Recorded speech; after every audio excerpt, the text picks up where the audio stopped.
In the heart of Flores, Indonesia, an ancient volcano guards a mystery that no one has fully solved. Mount Kelimutu, an ancient volcano with 3 crater lakes that change colour without warning. Is it science? Is it spirit? Some say it's volcanic chemistry at work, while others believe the lake holds the souls of the dead. We hiked to the summit to witness the mystery for ourselves. This is Kelimutu, Indonesia's most mysterious volcano. But first, how did we get here? To reach Flores, we first flew from Sydney, Australia to Bali and then boarded a short 1-hour flight to Labuan Bajo on the northwest coast. Good morning, it's Lydia and Chris here from the Roving Balys and welcome to Flores. We're in Labuan Bajo this morning. We've been here for a few days, so if you haven't seen our last video, then check that one out. But today we're heading to the south part of Flores. We're flying down to Ende and then we're heading up into the mountains to Mount Kelimutu, which is a series of 3 volcanic lakes which change colour. So it's exciting, a bit of a hike. And we hope we get good weather so we can really show it off in all its glory. Yep, but for now we're about to check out of our hotel and head to the airport. So why don't you come join us?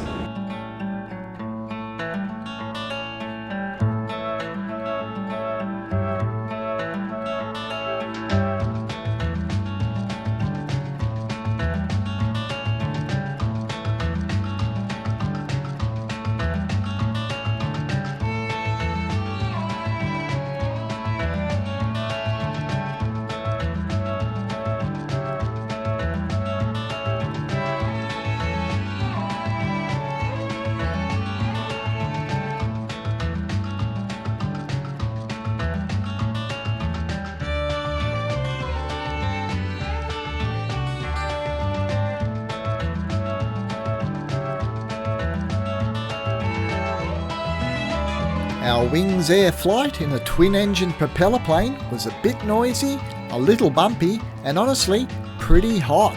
But it added to the sense of adventure. We felt like Indiana Jones flying off to some remote jungle outpost. The 200-kilometre journey from Labuan Bajo to Ende took about an hour, but what it lacked in comfort, it made up for in scenery. The aerial views over Flores were stunning. None more so than the dramatic descent into Ende, with the coastline and the mountains unfolding beneath us.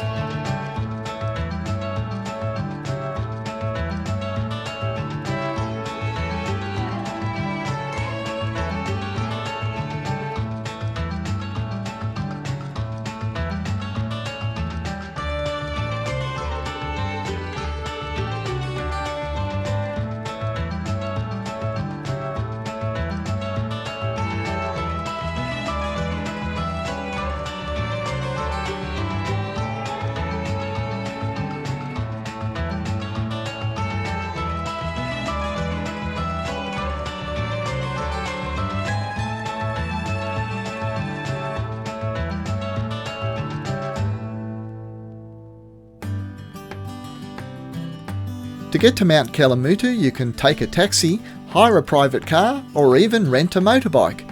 We hopped into a minivan, joining a small group tour of Flores, but more on that in the next video. Ende is a regional capital and one of the main administrative centres of Flores. As we left town, the urban lowlands gradually gave way to rolling hills and lush valleys, with mountain streams, small colourful villages and picturesque terraced rice fields.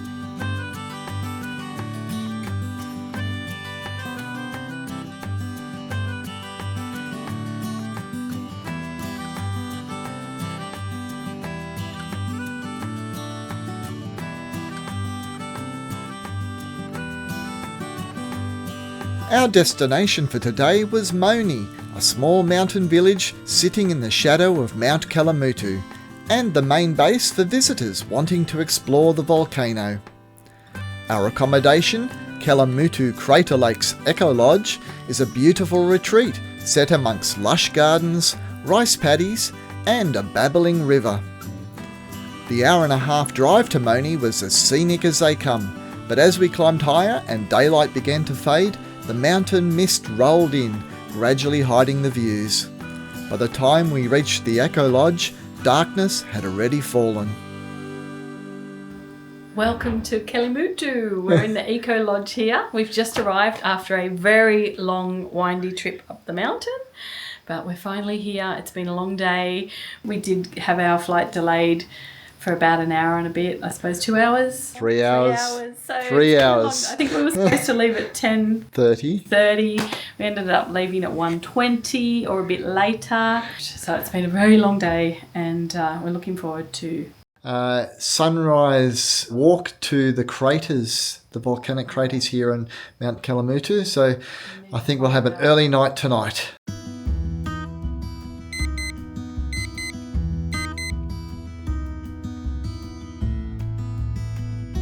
After waking up at 4 a.m, the steep and windy drive from Moni to the Kelimutu National Park car park took just over half an hour, giving us plenty of time to hike the 30-minute trail to the summit before sunrise.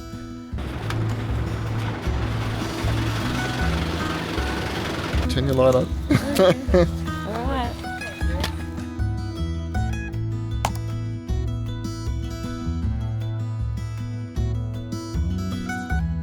The trail begins right at the car park, heading gently uphill through the cool mountain air and low mist. The path is paved and includes proper stairs, making the hike safe and reasonably easy, even by torchlight. The trail winds between craters and leads up to a summit viewpoint perched high on the rim, where we were hoping to catch spectacular views of the 3 crater lakes. But what colour they'll be on any given day is anyone's guess. These mysterious lakes are famous for changing colour unpredictably: turquoise, green, black, and sometimes even red or milky white. In 2016 alone, the lakes reportedly changed colour 6 times. What's even more fascinating is that each lake changes colour independently of the others. Scientists believe these colour shifts are caused by volcanic gases bubbling up from vents beneath the surface. As those gases mix with mineral-rich waters, they trigger chemical reactions that alter the colour. Each lake is fed by a different vent and has its own unique mineral composition, so the process is different in each one.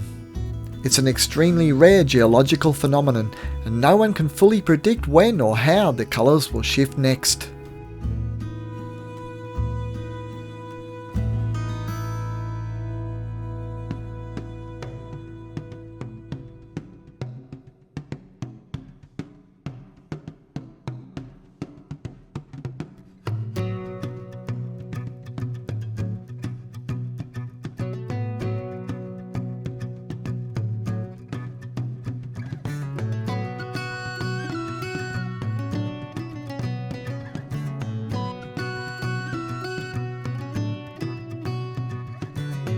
Oh, there you are. All I see is a light. I see the light. Hopefully when we get up to the top, the clouds will lift and we'll see the volcano. That's the plan. Got that up there? It's the clouds.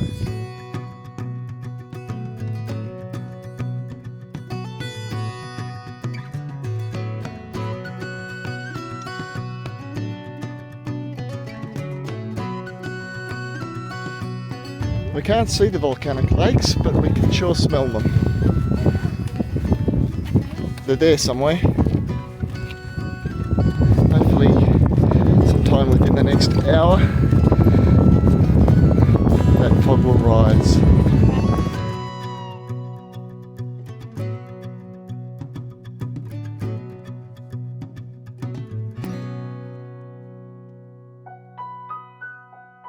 So please part the clouds when I get up there, and look, the heavens have answered.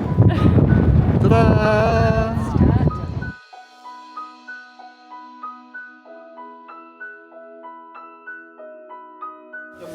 We made it. We made it. While scientists attempt to explain the mystery of the colour-changing lakes, the local Leo people have a different and far more spiritual explanation.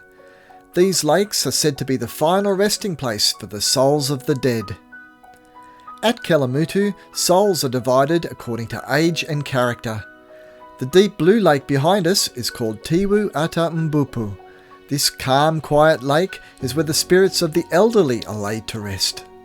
In front of us, the milky blue lake closest to the viewpoint is Tiwu Nuwa Muri Kowhai, home to the souls of the young. And the darker lake further from us is Tiwu Atapolo, believed to hold the souls of those who led troubled or wicked lives.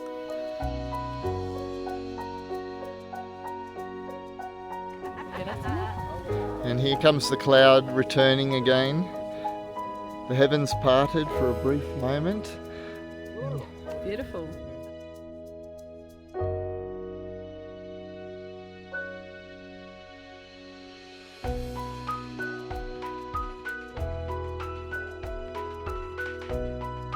For the Leo people, this is a sacred place, and on the trek back to the car park, we pass the ceremonial site where they hold the Patika Dua Bapu Atamata ritual each August. Here, offerings of food, drink and tobacco are made to honour the ancestral spirits believed to dwell in the crater lakes, accompanied by prayers for good health, harmony and a good harvest.